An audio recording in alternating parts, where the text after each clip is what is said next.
You're listening to the Madhouse podcast. Download it on iTunes or wherever you get your podcast from. And if you like, feel free to leave us a cheeky little review. But of course, please just leave us a review. Oi, creepy voice guy, take it away. Ladies and gentlemen, to those among you who are easily frightened, we suggest you turn away now. To those of you who think they can take it, we say, welcome to the Madhouse.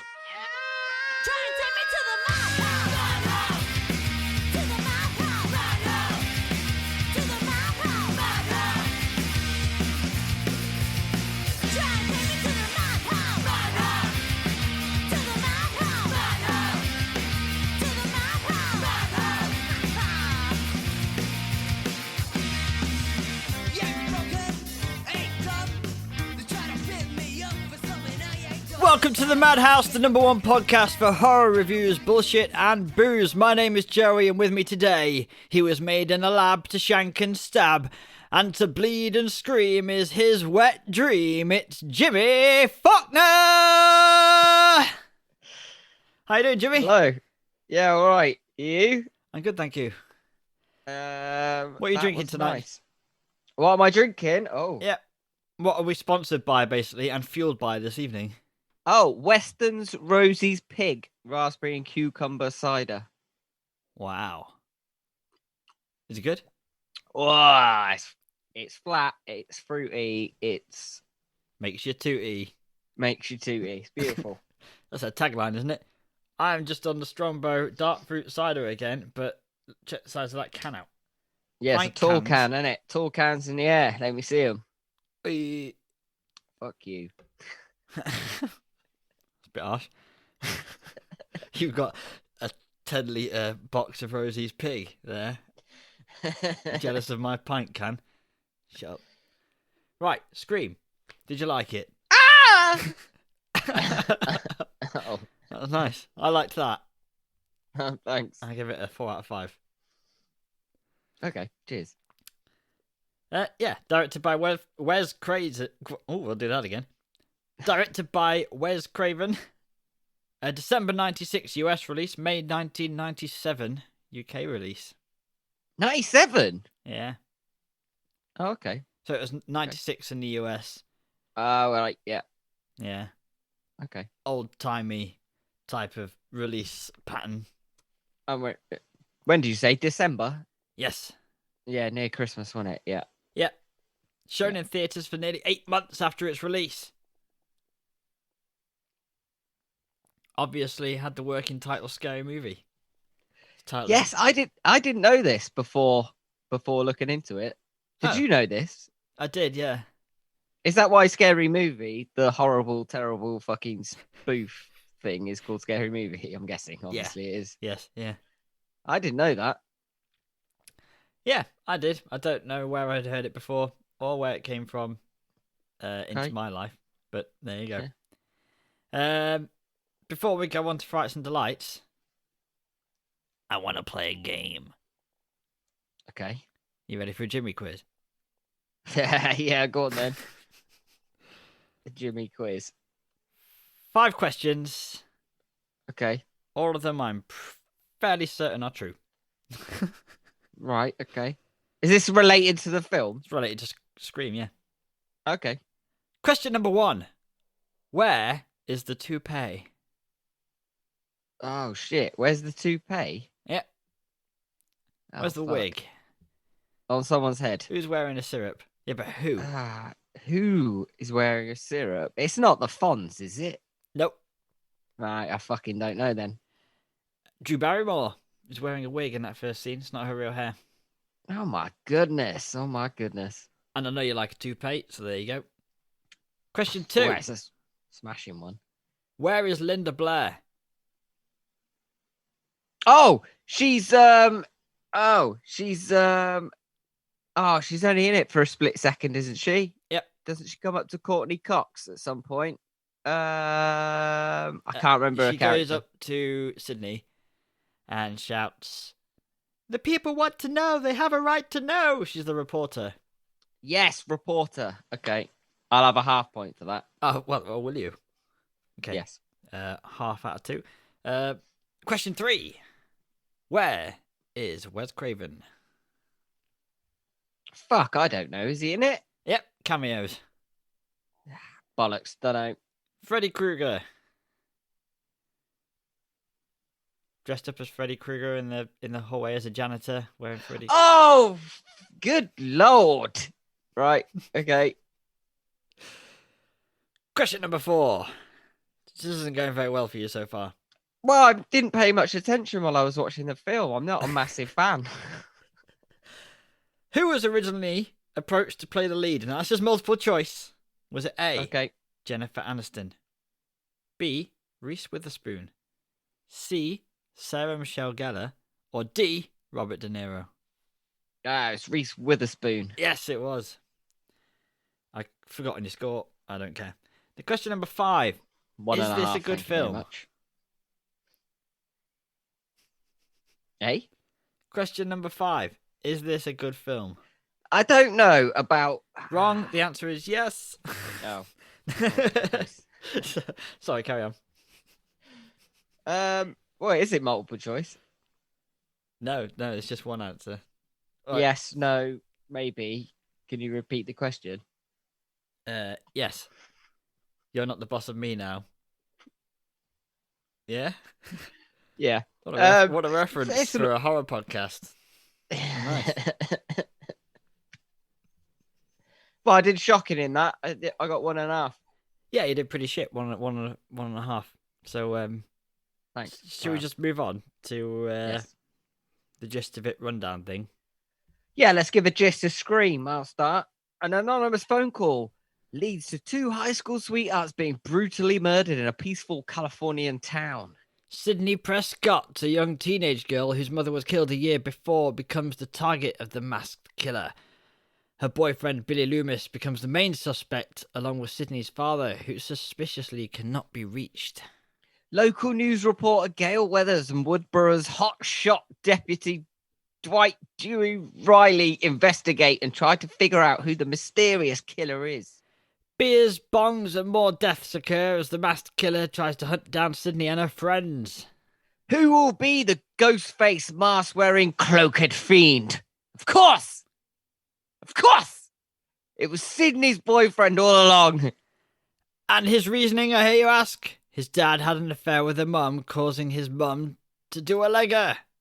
Perfect excuse for a good murder. He also dragged along his mate, Stu, for the ride. Yeah, of course it is. He was a bit thick. Yeah. Yeah. His mum There and you dad go. were so mad at him. So there you go. Scream. Yeah, if you'd not seen it. Yeah, if you'd not seen it, the boyfriend did it. Yeah. But did she have a secret boyfriend? No, she didn't. No. No. Frights and Delights. Yeah, boy!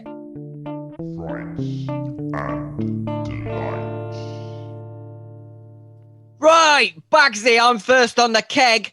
This is Frights and Delight! Are you doing a handstand kegger? Yeah, why not? Why not? I don't know. I have just yeah. So Wes Craven, fresh from making the Haunting remake, turned down Scream as he was planning to step away from horror for a while. This was until a 10-year-old boy told him he was going soft and that he used to make more ballsier films back in the day. I am paraphrasing what the kid said there. I can't remember what he actually said. Back in the day, What, at were you Last there? House... yeah. Just me and Just Wes can't remember used to what he hang out said. all the time, yeah. Back in the days, The Last House on the Left, that's when he used to make ballsier films. He also heard that Drew Barrymore was on board, which didn't hurt, so Craven signed up. Yeah, fair play, yeah. The His longest... best is The Hills Have Eyes. What's that? I said one of his best was The Hills Have Eyes. Yeah. I think, personally, but, you know. And there's one with a guy that shits out of his mouth. I can't remember what it's called. Oh, I don't know. No, someone's going to have to tell me this. It's like the penis falling off zombie film. But he like throws up and it looks like shit coming out of his mouth. Like that. Admittedly, that looked like me sucking cock on camera. But it wasn't. did, yeah. I can't remember. Did I'll it have to again. Google it. So, Brain eater or something. Brain something. I don't know. Sorry, I went on a tangent. no, that's right. It was. I got to see you pretend to suck a dick, so it was worth it. Fair enough. The longest night in horror history, Jimmy. That's what the crew called the house party scene. It took 21 days and was shot from sundown to sunup. When it was finally finished, they made T-shirts that read, "I survived scene 118." Nice. That seems a very long time for that bit. How long is that scene in 45 the minutes. 45 minutes. Yeah. So it's a Okay. good chunk of the film, and I'm guessing it takes a lot of continuity to get, people dead all over the place. Where do they fall? Where they lie? Where's the blood splatter? That's a good point. Shit I like mean, the that. film's like, what, 2 hours and something? 2 hours something long? Yep. 2 hours, 3 minutes long. It's a long one. It's a long one. It didn't feel that long to me, but I Nah. really enjoyed this film, obviously. Oh, But I get a nostalgia right. trip from it. Okay, yeah, fair enough. I watched it on a Sunday and I drank some beers and it was all right. I think Scary Movie has ruined it for me. I've watched Scary Movie once. Yeah, I don't like these spoof. What are they called? Are they called a spoof? parodies. Like a parody. Parody spoofs. I don't like them. And that Scary Movie, I think's ruined Scream for me. Yeah, I think the second Scary Movie was the House on Haunted Hill remake piss take. Didn't see it. Uh, Ain't seen it. Not gonna watch them. and that, yeah, I know what you mean. It ruined. This Scary Movie didn't ruin Scream for me because I'd seen Scream so many times before I'd seen Scary Movie, and I couldn't tell you much about Scary Movie now, except the "was up" bit. Is that not from an advert? Yeah, they're parodying the advert. Budweiser. What's that? Oh, is it just constant fucking parody in that film? Is it? The whole thing is parody. Yeah. Oh, nah, not a fan. Well, I've got some more frights and delights. Shall I continue? Yeah, carry on, boy. Matthew Lillard got the part of Stu by being in the right place at the right time. He was actually taking his girlfriend to an audition and was approached in the hallway while waiting for her to audition for Stu. Apparently, he got straight into character and was ferocious. Was he actually an actor before Yes. that? I've no idea. Yeah, I think he's been in stuff before that. He's been in a lot since. Has he? Because all I'm recalling is him being Shaggy in Scooby Doo. Yeah, he was in Summer Catch with Freddie Prinze Jr. Never seen it. Go on. It's Reel really off me bad. another one of his blockbusters. He's in a Netflix series called Good Girls at the moment. He's not one of the girls. And he's not very good. Well, he's good at... I don't know why I have a soft spot for him. I like him. He was in a lot around that time. Didn't Yeah? he marry someone famous as well? Like how Freddie Prinze Jr. and Sarah Michelle Gellar got together, and they're still together. I feel like Matthew Lillard did that. Anyway, Right, okay. Courtney Cox really wanted to play Gail Weathers. Right. She pushed for the role hard. It was offered to someone who turned it down, and even then, other people were considered before her. But she wanted to play a bitch, to do something different from the gentile, quiet Monica she'd been playing for 2 years in Friends at the time. Right, so she wanted to just not play a twat anymore. She wanted to play a bitch. Yeah, well, but Monica wasn't a twat in the first few seasons of Friends. She turned into that as it went along. She was very nice in the first 3 or 4 seasons. Okay. Uh, Okay, we'll let that one go. yeah. We'll let that go. But she go. kept I know pushing- what you're. I know which side your bread's buttered with the Friends. So we'll leave that. Monica was better than Rachel, is what I'm saying. Right. Anywho, she kept pushing for the part. She got it. And another fright. A delight. Drew Barrymore was on set for 5 days. So, get in there, make some popcorn, badly, take a phone call, play hide and seek, hang around for a bit, paycheck. Not bad. Wasn't she supposed to be? Didn't they actually want her to play Sydney, but she couldn't do it because for some other reason? I think she was doing something else. Yeah, she was So signed on she to could another only do- project. Yeah, so she could only do that. little bit, but I think Wes wanted her in the film, didn't he? Yeah, she was going to she wanted to be, and I think they wanted her to be Sydney. But I think that her not getting cast, sorry, for Sydney was amazing, because all the posters and all the adverts and everything, even the trailers were mostly here's Drew Barrymore in a horror film, here's Drew Barrymore in a horror film, and then you have this A-lister in the first 10 minutes who's meant to be, everyone assumes is going to be the lead. Bang, dead. Anything can happen. There's nothing off limits. Yeah, because there's that film poster, and she's the one stood at the front. She's only in it. Do you know what I mean? Like, she should be the final girl, but she's not.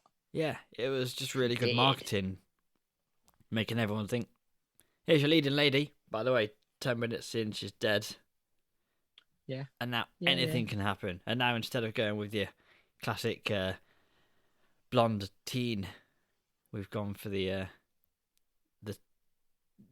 what would you say? I don't know, how would you describe Sydney? Tough brunette. But okay, brunette, annoying, older than she is. Oh, how old was she? Don't know. Oh, you just guess it. She's like 45 playing 17 yeah, exactly. 18-year-old. Yeah, exactly. Well, I got one more before I let you let rip whatever you've got saved up for us in the bank. Okay. Dewey was meant to die. The whole way through filming, Dewey was always intended as a character that would not make it. When he was stabbed in the film and laying on the floor, he's meant to be dead there. When Gale falls on him in the party massacre, he's not breathing. Wes Craven had doubts near the end of the shoot because Dewey had become a likeable character, and the original script had a 5-page layout for a sequel at the end of it that was pretty good. So he shot a quick scene of Dewey being taken away by the ambulance, to the ambulance, clearly alive, just to keep options open in the editing room. And when test audiences reacted well to the character, he decided the final cut would keep him alive, ready for a later return. Nice. Yeah, fair play. Yeah. When did you change your Zoom name? I haven't. It's still the same, isn't it? Scream if you want me to go. Scream if you want me to stop. ... or go faster. No confusing there then. It's like the safe word being harder. It can get very confusing. Oh. That's all I got. Okay, I'm just going to do a little. Oh no, I will touch on a little bit. There's better podcasts that do it. Last podcast on the left do this. They've done a little series on this. But yeah, the screenplay, or the guy who's writing the screenplay was inspired by Danny Rollins' The Gainesville Ripper. Yeah. Right. Just want to tell you one quick scene that he left. Okay. So when he murdered this girl, I can't remember her name. There's better podcasts, I told you. Can't remember her name. Decapitated her, put her on a bed, put her arms next to her, like, or spread her legs. Horrible. You know what it's like. We've all been there, have we? Well, you know how this goes. He slit her from like the breastbone down her belly, pulled all the innards out, pushed them over to the side. Right, so she's lying there, headless on her bed, arms by her side, legs open, bits all over the thing. But the worst bit that he did, he then put the decapitated head up onto a shelf, looking down at the body, right? In like horror at oh my God, this is my body, put it on the shelf. But then he also angled a mirror to the door. So when the police came through the door, the mirror, the first thing that they saw would be the decapitated head reflected in the mirror, looking down at the thing. That is some artistic, grotesque, just killing. Yeah, that's pretty sick, isn't it? Gainesville Ripper. Anyway, I'm going to go do a little light-hearted one now. Oh, was that not the light-hearted one? Okay, yeah. No, that was just going to be a quick little thing. I was going to say that at the start of the episode, but I'll I'm throw gonna you do off with this a one Jimmy quiz. instead. Copycat thing. So, videotapes. That's how 24-year-old Belgian lorry driver Thierry Jaradine managed to lure his teenage neighbor Alison Cambier into his home. On the evening of November 9th, 2001, the 15-year-old arrived ready to exchange cassettes. That's videotapes. That's DVDs now. Is it? No, it's not. And you explained Blu-rays. what VHS was, weren't you, in a couple of episodes back? Was I? Sure, Yeah, probably. never mind. Anyway, a short time later, she was dead. According to accounts published by local media, Jaredin declared his love for the teenager that evening. When she rejected his advances, he excused himself, went into his bathroom, where he'd stored a kitchen knife and a Halloween mask. He returned and stabbed Cambier 30 times. He then lay her mutilated body on his bed, placed a rose in her lifeless hand, and phoned his father and colleague to confess. I don't know why he's calling a colleague. Maybe he worked with his dad, so it was just one call for both. Good point. Or he was a flower guy and he phoned up and said, there's going to be a rose missing from that bouquet that I've just done. Yeah. It's because I've just done a murder. Anyway, the mask Jaredin had worn during his crime was a replica of one that had haunted moviegoers just 3 years earlier. Bone white with hollow black eyes and a gaping mouth. Ghostface. From the classic 1996 slasher film Scream. Oh, really? Apparently. Also, where they got the mask from, the actual original mask was called Peanut Eye.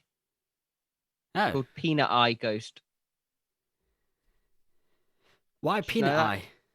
Because his eyes look like peanuts. Yeah, okay, yeah. Peanut Eye Ghost. So it's not that scary, is it? I could call it Gaping Face. You could. That's quite gross. Anyway, Sheridan was ultimately sentenced to life in prison, told investigators his crime was premeditated and that he had been inspired by the movie, which is always a good reason to kill people. Now, this is where we're getting down to it. Because that's just a little taster. Yeah, you did say light-hearted. It was lighthearted. Now, this is what I want to know. If you were going to do a copycat murder of a film, who are you going to be picking? Who is going to be your thing? Oh.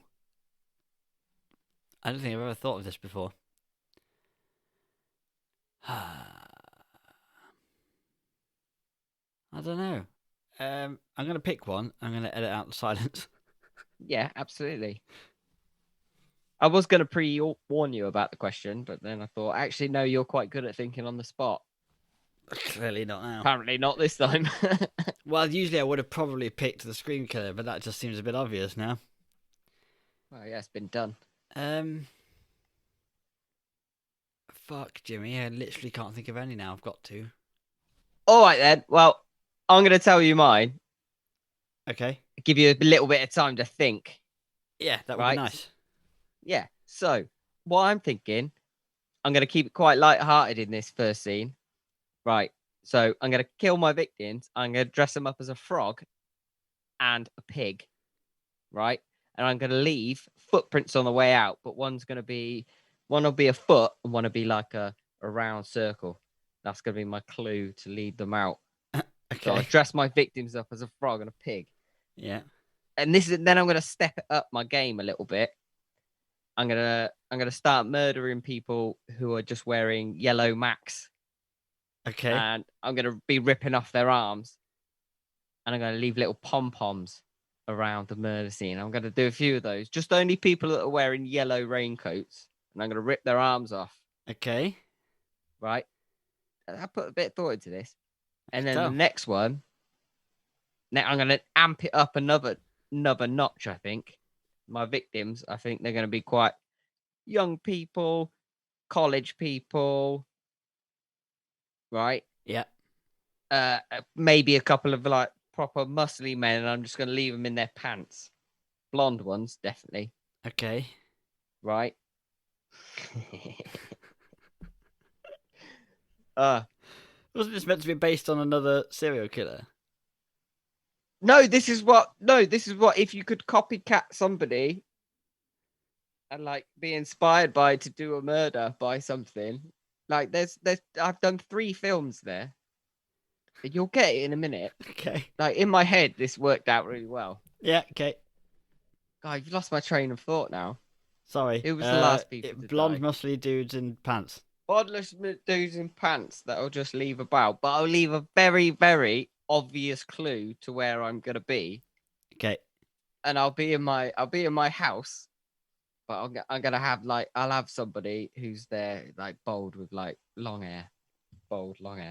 When the police come round, Okay. they try and knock on the door, and he'll come and open the door, and then the police will come in and try and arrest me, and I'll be there in full stockings and suspenders. Sexy. Yeah, full on stockings and suspenders, and they come in to arrest me, and they'll be like, I'll be like, how'd you do it? See, you've met my faithful handyman. Right? And it'll go down in history as the Tim Curry murders, because I'll be playing a Tim Curry character Oh, God. throughout the whole murders. Wow. Okay. Anything I come up with is not going to be very good now, but... So the question was, any serial killer from a film to copycat, who would it be? Yeah, basically, yeah. Jigsaw. Absolutely, yes. Because I get to do some pretty good planning, which means I can incorporate ways to get away with it as well. If it's something where I'm stalking people in the street and walking, like if it was Halloween, in real life you're just gonna get caught because you're a weirdo. Stalking in the street. You're not getting caught because you're not there. Yeah, and it's pre-planned, set up in other people's houses. Yeah, and plus you get to construct some games. There you go. Play a nice little game. Yeah. Monopoly, Twister, but deadly. Yeah. Deadly Twister. Yeah. Like every dot on the Twister board is actually like an electric cooker hob. Oh, that'd be good. No, but the blue ones are cold. Freezing cold. Yeah. Freezing ice cold. Yeah. Green ones are acid. Yeah. Red are burning hot. Yellow is wee. just for shits and giggles. Yeah. Yeah. Let's do this. Let's take this to Hasbro. We've got a game. The Madhouse Podcast Twister. Yeah. Come smell our wee. Yeah, we'll call it Twisted. Yes. And then we can have a line of board games after that. We'll think of some more. That'd be pretty good. Absolutely. Like a life-size mousetrap. Just obstacles. Yeah. Yeah, sounds good. Right. Awesome. I'm lost. Is it Master of the Macabre now? I believe it is, sir. Master of the Macabre. Welcome to the next section of the podcast where we decide who was the Master of the Macabre and who was running up the stairs when they should have been running out the bloody front door. Jimmy, Yes. How many options have you got this week? Fucking not many. Not many. 2. If I've got 2, if I've got to go down with it, 2. Oh dear. Okay, I had Roger Jackson, The Voice. Okay, The Voice, yeah.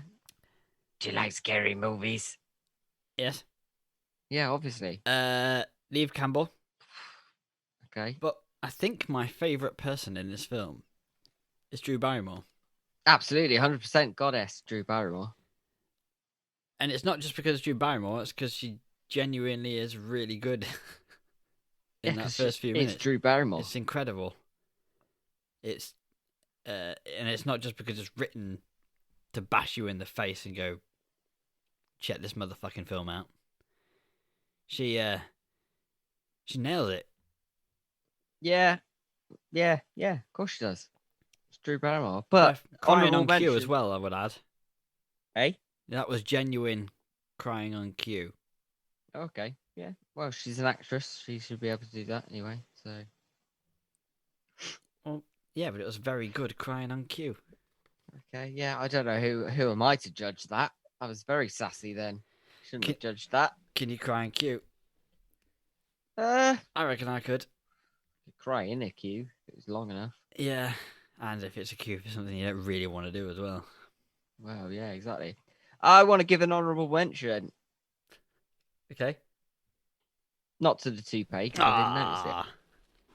To Rose McGowan, Yep. played Tatum. Yep. She was alright. She normally plays that sort of goth girl, doesn't she? Yeah. Dyed her hair blonde in this though. Yes. Was she in Charmed? Yes. Yeah. Yeah. 'Cause she was she one of the main first people to come out against Harvey Weinstein? Yeah, I think. Yeah, I She think was. so. Maybe. Yeah, I can't remember that, but yeah, probably. She died in a shit way in this. Yeah. Because I don't think the way that she died, I don't think anyone could die that way. I agree, because I quite liked the snappy necky idea, but I don't think a garage motor could pull you up like that. I don't think I don't think the garage motor can pull a human being hanging out of a dog flap. And if it got to the top, would it have enough power to snap a neck? Yeah, nah, I'm not buying that. But yeah, I thought she was all right in this. I thought she was good. She was very good. So But it's Drew Barrymore, right? Yeah. it's obviously Drew Barrymore. It's got to be. We'll send her one, but I'll send Rose McGowan one as well. Okay. Just a little one. Yes. Medal, that is. Trophy. Honourable mention medal. Honourable mention. Oh, well done, ladies. And they're both alive to receive the medal. That doesn't always happen. Right, well, they're going to be disappointed when they hear this. Realise we haven't sent anything out. They do listen, Yeah? as do many celebrities. Lovely. Amazing. Roger Jackson's going, fucking these boys. I thought it was going to be me who's winning. I'm going to cut you like a fish. You like scary movies. Yeah. Right. What are we doing next, Jimmy? Oh! It's the Madhouse rating system. The Madhouse rating system. Right. Let's rate this thing. First up, we got tension and suspense. The opening scene, amazing. They had a whole campaign, like we said, with Drew Barrymore as the poster girl. She was a star doing a Wes Craven horror film. Then they killed her in the opening scene. A few minutes of screen time. And now we know that absolutely anything can happen, so that helps the tension and suspense through the rest of the film. Ghostface himself never seemed like an invulnerable, unbeatable character. He was not supernatural. He was a human serial killer wannabe. That is more real than other things that were being done in the genre at the time.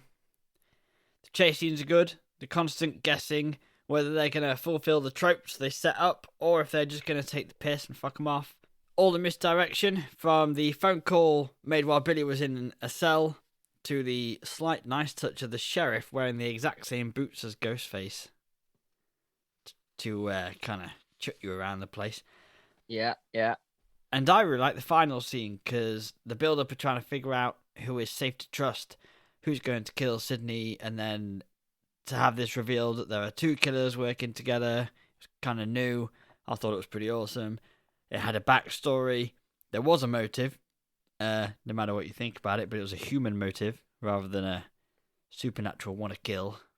Yeah. A wrongly imprisoned dude being vindicated, but leaving that story open for a sequel. We never really heard what happened to him. I've forgotten his name. Which one? There's a guy who's in prison for the murder of Sydney's mum. Oh, yes, of course it is. Yes. And Yes, Gail yes, Weathers yes. is like, you don't think it was him anymore, do you? Yes. That was it. Yeah, she put him. Yeah, she put him away. Yeah. And it was actually Billy and that other dude. Yeah, so that's kind of one of the things suggesting there be a sequel, I think, because they didn't close that story. They just had the reveal at the end that it was Billy, and everyone was like, "Oh shit!" So for tension and suspense, I preferred the first. I think it's like 10, 15 minutes. Yeah. With Drew Barrymore in it. You got text there, have you? Yeah, Got something else to do, have you, boy? the only time I get a text in the whole week is now. Yeah, I preferred the. Yeah, I really enjoyed the 10, 15 minutes with Drew Barrymore at the start. That was incredible. good. Yeah. Yeah, I did quite like the guessing of who's going to be the killer, and then it turns out it's actually her boyfriend all along and her mate. If you keep stabbing me, you're gonna kill me. Yeah, but they do the whole. It's obviously the boyfriend, and then there's a phone call while he's in prison. Yeah. And then you're like, yeah. well, it can't be the and boyfriend. And then you think, Yeah. maybe it is the boyfriend again. But then, after they've just boned, he gets stabbed by the killer, so it can't be him. And then it's motherfucking two of them. Yeah. Okay. Yeah. Fair enough. And I don't think there've been yeah. two killers like that. Well, there may have been. I'm not going to sit here and say for 100% there's not been two killers in the film before, but you know what I mean. It was kind of new. Yeah, I think this film. They say this film revived the horror genre from the 80s. People were saying that horror was dead, and this film kind of brought it back into the mainstream. Were they talking about horror in general or just slashers? I thought. I think it was. I thought it was like horror in general. Oh. It might have been slashers. It might have been. There's a couple of Halloween references in this. Yeah. I read it as it had revitalized the slasher because people weren't into that supernatural killer, like the Halloween type thing. You know, Charles killer Play, can't die. Yeah. So I think it was the like Bond being remade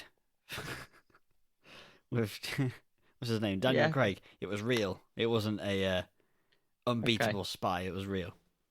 Yeah, but not real. But yes, but what would you give it for tension and suspense?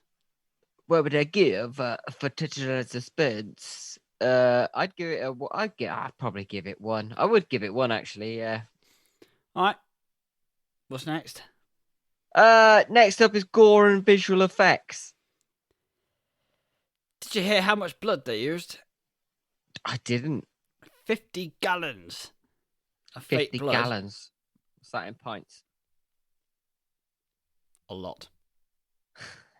Oh, you got to come correct. You should have worked that out.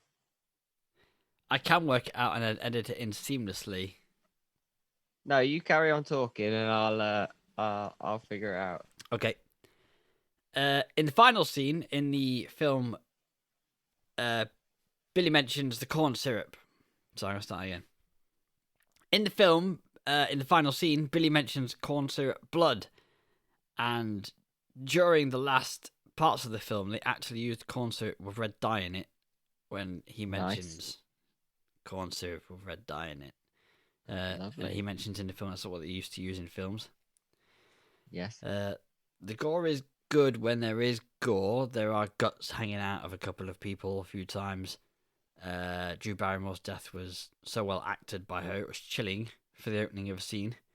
For the opening of a film, sorry. Yeah, she's hanging from the tree, isn't it? The last bit of her death, she's hanging from the tree. Yeah, with her intestines hanging out. Yeah, I like that.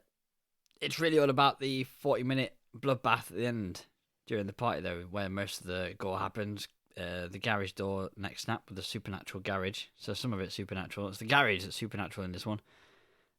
Slit throats, causing bloody windscreens. Lovely corn syrupy goodness.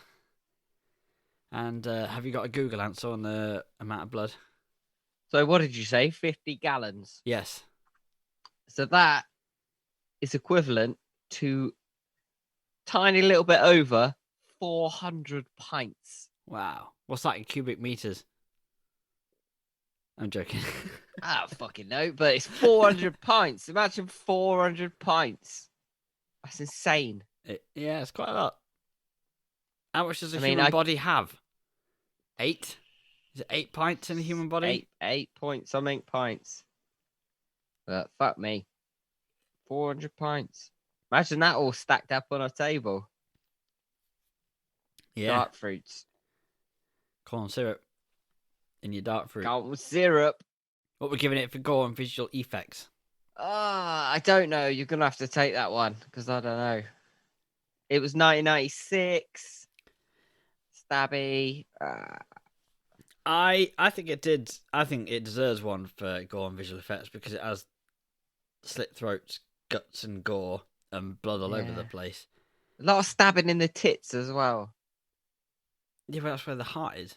Not in the tits, obviously. I'm not that stupid. Oh, yeah, of course. Behind the Of course tits. it is. I just remember when we were watching it a couple of Sundays ago, and Nat was going, "Oh my gosh, she just got stabbed in the tits twice." Yeah, well, you want to stab a woman in the heart, you go through the tits or the back, and it's probably a quicker route to go through the front. It's probably a good protection, though, isn't it? In the chest to be stabbed in the tit. I don't know. No. I don't know. I'm not a woman, so I wouldn't know what I know what they feel. I know how they feel. I don't know what it feels like. Can you describe it to me in detail one day? Yeah, of course. Thank you. Yeah, of course. I think we're 2 out of 2 for now anyway. Yeah, let's do 2 out of 2. 2 stabbed tits out of 5. All right, next up, musical score, sound effects. We could do performance if you prefer. Okay, let's just do performance instead then. Or we could do it the other way. I suppose it doesn't actually matter what order we do it in. What do you want to do next? Let's do performance. Let's do performance.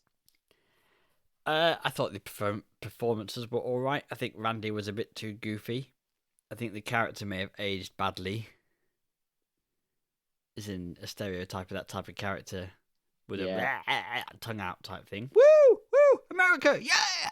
That type of. Oh yeah, fucking Jamie Kennedy. Yeah. So he was doing the goofy like blah, blah, blah, things with his tongue all the time, wasn't he? It looks a bit weird. Maybe that's what I think that's what college kids were like in America in the 90s. Like you got that shit with like fucking American Pie and dog shit like that. Yeah. So, but okay. So Wes Craven enhanced all the actors' performances by having Roger Jackson, who is a scary voice man, actually yelling at them on the phone when they were talking in the film.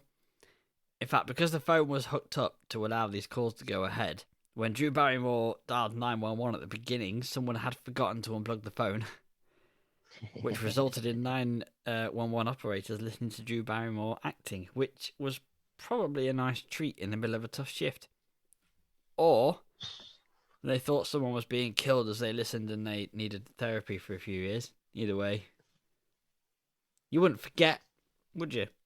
No, that's fucking good. If you find out it was actually Drew Barrymore, Yeah. think, well, because they record him as well, so you'd think, well, I'll get this recording tape. Yeah.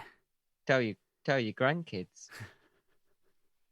Just play them the audio of a woman being murdered. Yeah, this is Drew Barrymore though. Yeah. Actress. 5 minutes after this audio was taken, she was stabbed in the tit to get to the heart. Yeah, exactly. Right in both tits and then hung. Roger Jackson actually did such a good job with the voice that he wasn't dubbed over as was originally intended. They were just going to have him as a placeholder and then dub over. Oh. But no, Well, I'm they got glad they didn't. Yeah. It is a good, nice Ghostface voice. Yeah. Skeet Ulrich was cast because he had a resemblance to Johnny Depp, and Johnny Depp was the main. Johnny Depp's debut was in Friday the 13th. No, Nightmare on Elm Street. Sorry. Yeah. Fucking hell, that's embarrassing. Cut that bit out. I've said such worse stuff. Yeah, that's true. So they cast him for the resemblance. So it was like he does resemble in Johnny this. Depp. Yeah, so he's in this Scream, and then Johnny was in Nightmare on Elm Street. Yeah, I didn't realise until you just said it. I'm like, yeah, he does look a lot like Johnny Depp. Yeah. Half a point though, I'd say, for performance. Yes, half point. That's 2.5 points. And Next up that is half a point is resting firmly on Drew Barrymore's shoulders. absolutely 100%. I bet her back is hurting carrying in this film. Next up, musical score and sound effects. So I'm gonna try I think it's Italian again. This. Oh, okay. Apparently they're all Exciting. Italian. Marco Beltrami. Although it could just be Marco Beltrami. Or in America it'd be Marco Beltrami. It just could be Mark. Marky Mark did the score. Did a fine job of it. He avoided traditional horror styles and took inspiration from the legend Ennio Morricone. That wasn't Ledge. Anywho, yeah, the scriptwriter Kevin Williams. So I don't think that one is accented at all. Listened to the Halloween soundtrack while writing the script, and parts of that soundtrack are dotted into the film, and lots of Halloween hints. What do you call them? Yeah, little tasters. Splodgers of Halloween are painted into the canvas of this film. Yeah, homages. That's the one. Homage. Like fromage, but homage. Yes. Hmm. I'm going half a point again though. Okay, half point. That's up to 3 then. Whew, it's big.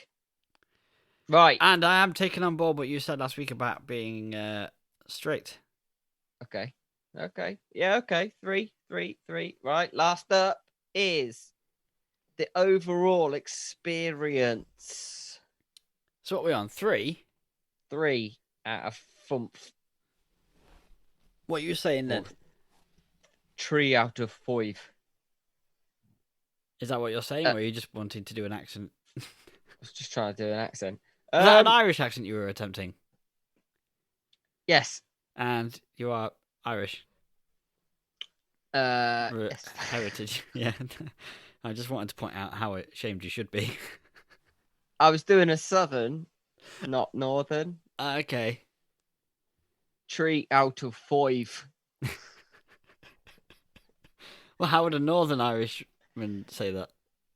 3 out of 5 in it, boy. 3 out of 5. Bang on. Wow. Didn't know Danny Dyer was Northern Irish.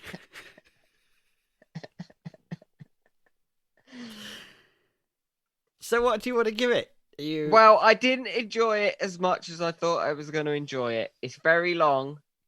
2 hours. 2 hours, 3 minutes too long for me. In my personal... Maybe I'm excited to watch number 2. Because I've not watched that again for years. Hopefully that might be a little bit better. It might be a little bit shitter. But I'm going to leave it. Me personally going to leave it at 3. I'm going to give it a half. Okay. So it's 3.5 out of 5. Okay. Yeah. And that is, I think before we decided to be strict, I would have given it 1. And it would have been a 4. Yeah. But I'm being strict, so I'm getting it 3.5. Yeah, okay. Yeah. I think that's fair. That's I feel over dirty, halfway. though. Doing it. What? I feel dirty, though, Yeah. doing it. I feel like I've betrayed one of my favourite films. Well, big it up a bit more then, if you want to big it up a bit more. Nope, 3.5 out of 5. We're 3.5. tough to please. Oh, it's time for my next film choice. Right, exciting. I'm nervous about this. Right, because you can't read it, or because of the film? It's controversial. Oh, okay. It's what I call a Marmite film. Some people seem to love it. Some people seem to hate it. Some people might not even class it as horror. But I have an argument to defend it as being okay for this podcast. Right, okay. Especially since we did Beetlejuice. Already, you're not filling me with confidence here. And I'm afraid it's a long film. But I think give you're us the going to watch it time. anyway. You may have already watched it. All right, Anyway. give us the time. Give us the time, though. Let's have a... how long is it? 148 minutes. 148 minutes, which is 2 hours. And 18. 2 hours, something? 2 hours, 8 minutes. 18. 2 hours, 18 minutes. Yeah, that's right. Fuck me. 120. Oh, no, 2 hours, 28. 2 hours, 2.5 hours. minutes. Basically. Oh, okay. Of course, is this a heavy hitter? I'm going to give something away if I say any more. Okay, So we'll talk about it in a minute once you've got it or don't get it, okay? Okay. I don't think I'm going to get it. I don't think you're going to want to do it. But I might be wrong. Okay. Following a zombie outbreak in Las Vegas, a group It's Army of the Dead. Yes. God, I hate it when you get it so quick. Can I finish reading it, please? You can, yeah. A group of mercenaries take the ultimate gamble, venturing into the quarantine zone to pull off the greatest heist ever attempted. Army of the Dead just came out like a week ago. So I've got... The reason I think it's an action, crime, horror thing, it's a blend. But it's got zombies, it's got some gore. I've watched it, I've already got opinions. I'm not entirely sure what they are exactly. I've not seen it. I've been reading some reviews. It's definitely got the pot stirred. I hear a lot of people banging on about it and saying it's good, but I've not watched it yet because it's 2 hours and 28 minutes. That's a long film. You've got to commit to that. The only other film like that I want to commit to is The fucking Shining. Yep. So, all right, yeah. Well, actually, we're gonna watch it this weekend. So it's on the cards anyway. So yeah, well, that works out right for you then. But yeah, I do think you'll watch it. There's bits where I watch it going, oh, this is definitely a bit horror, and other bits where I'm like, this is a bloody Hollywood action thing. And then some stuff you'll really like, and some stuff will rile you right up. And I don't know. Even now, I really liked it, and I really didn't like it at the same time. Now, I'm a stern critic when it comes to zombies. Yes.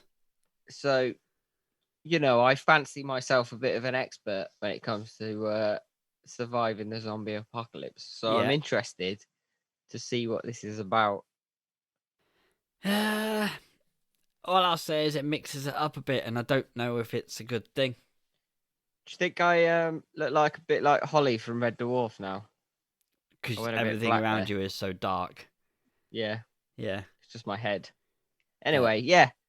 Well, I'm glad I got it there in, 4 or 5 words? Yeah. Even though I've not seen the film. Yeah, it wasn't bad.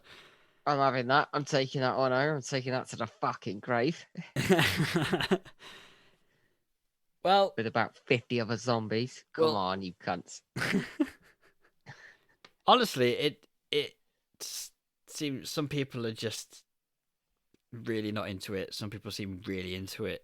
I'm divided because I think it is what it is. Just when you watch it, just think this is what it is. Take it seriously. Well, yeah, exactly. Well, Jimmy, it's time for our newest section. We're going to play some music from a band. Who have we got this week? South Coast horror punk rockers Idle Bones with their banging track, Dead Dancing Girl. She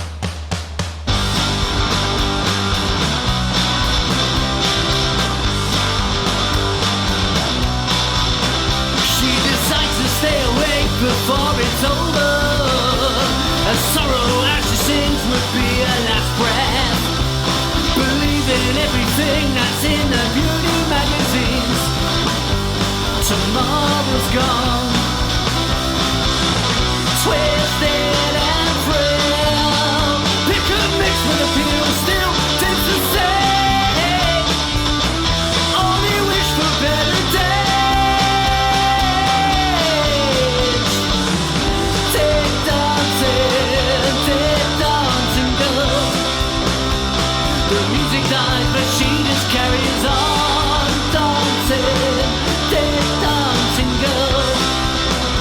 So unaware that she'll have to stop.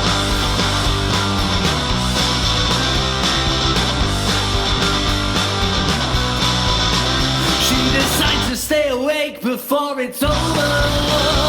Her sorrow as she sings would be her last breath. The terror that she sees while she's just staring at the screen. The moment's gone.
That was Dead Dancing Girl by Idle Bones. It's a cracker of a song, and if you want more, you can find them on Spotify and Prime Music, as well as other streaming services. Or you can check out their Bandcamp by visiting idlebones.bandcamp.com, where you can get their lovely music and merch. A new album is currently in production and will be creeping out of its grave in the near future. As for the Madhouse, don't forget to subscribe to the Madhouse podcast on your favourite podcast app, iTunes, or wherever you find your podcasts. Follow us on Facebook and Instagram, and email Jimmy your favourite limericks to There Was a Girl Called Regina Who Stopped You at hervagina.com. Jimmy and myself will see you in a fortnight for our next episode on Army of the Dead! Yeah! I got to see you pretend to suck a dick, so it was worth it.